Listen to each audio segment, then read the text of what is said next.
Sejak awal pemerintahannya pada 2014 lalu, Presiden Jokowi terus mendorong pembangunan bendungan baru. Bahkan saat berpidato dalam kegiatan Musra 1 Jawa Barat di Bandung, Agustus lalu, Jokowi menyatakan sebanyak 9 bendungan baru bakal rampung dibangun. Sehingga Indonesia bakal memiliki 38 bendungan selama masa kepemimpinannya Jokowi hingga saat ini sudah membangun 29 bendungan. Bendungan-bendungan yang dibangun itu menurut Jokowi telah terasa dampaknya bagi sektor pertanian, khususnya produksi padi.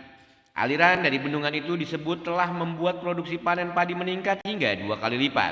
Jokowi mengklaim bahwa orang tidak merasakan, tapi hadirnya bendungan itu membuat hasil swasembada beras sejak tahun 2019. Namun menurut Guru Besar Teknik Irigasi Fakultas Teknologi Pertanian UGM Sigit Supatmo Arif, pembangunan bendungan bukan ilmu sapu jagat. Maksudnya pembangunan bendungan tidak secara otomatis membuat semua masalah pengairan pertanian di Indonesia selesai. Bendungan dibangun tapi 4 pilar lainnya dibiarkan ya sama saja rusak irigasi kita, sistem pengairan kita. Memang yang mau ngurus sungai dan semua sistem irigasi sehingga air mengalir ke bendungan dan ke sawah mau diserahkan ke jin. Bendungan menurut Sigit Supatmo Arif hanyalah pilar kedua dari 5 pilar sistem irigasi yang ideal dalam sistem pertanian. Pilar pertama adalah keandalan air, baru bendungan.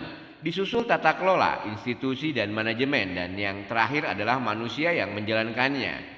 Menurut Sigit, selama ini sumber daya manusia menjadi pilar yang paling lemah dan kurang mendapat perhatian dari pemerintah. Kalau hanya fokus pada pembangunan infrastruktur saja, 5 tahun lagi bisa jadi sudah pada rusak bendungan yang dibangun mahal-mahal itu karena tidak adanya SDM.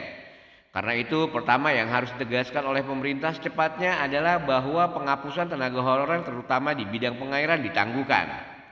Selain itu, pemerintah menurut dia harus memberikan prioritas terhadap sektor-sektor strategis, termasuk sektor pengairan.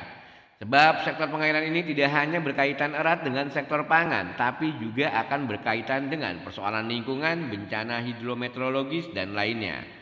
Untuk mencegah kelumpuhan sektor-sektor itu karena kekurangan SDM di sektor pengairan, pemerintah menurutnya harus memberikan prioritas. Misalnya dengan memberikan status pegawai-pegawai honorer tersebut menjadi pegawai pemerintah dan perjanjian kerja atau P3K. Jangan hanya karena masalah efisiensi pemerintah menghapus pegawai-pegawai tersebut tanpa memikirkan lebih jauh dampaknya.